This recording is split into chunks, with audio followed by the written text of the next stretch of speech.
Hi hello అందరికీ నమస్తే. ఈరోజైతే నేను వంకాయతో గుత్తొంకాయ మసాలా కర్రీ అయితే చేయబోతున్నాను. మా ఇంట్లో ఇలా ప్రిపేర్ చేస్తున్నానండి.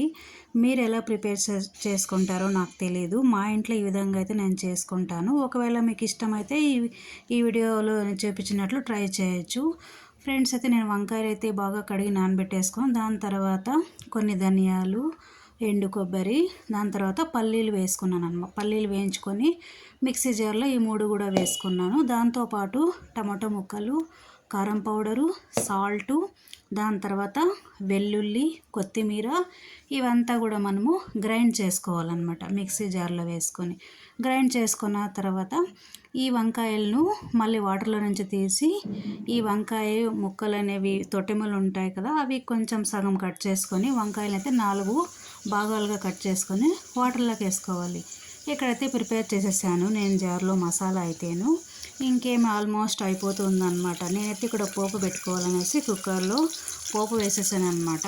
అదేవిధంగా ఈ మసాలా అంతా మనం ఈ వంకాయల మధ్యలో 4 ఉప్పులు కోసింటాం కదా, వాటిలోకంతా ఇలా పెట్టాలన్నమాట.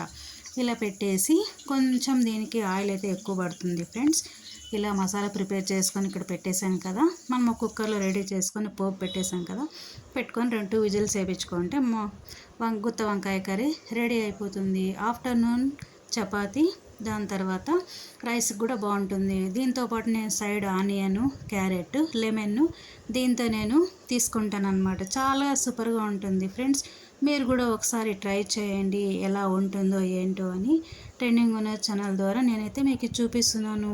మీ అందరికీ ఇష్టమవుతుందా? ఒకసారి ఈ విధంగా మీరు కూడా రెడీ చేసుకోండి. ఎలా ఉందో టేస్ట్ నాకైతే కామెంట్ రూపంలో తెలియచేయండి. అప్పుడప్పుడు మనం మసాలా కర్రీ తీసుకున్నప్పుడు లెమన్, ఆనియన్, క్యారెట్ ముక్కలు తింటుంటే చాలా బాగుంటుంది.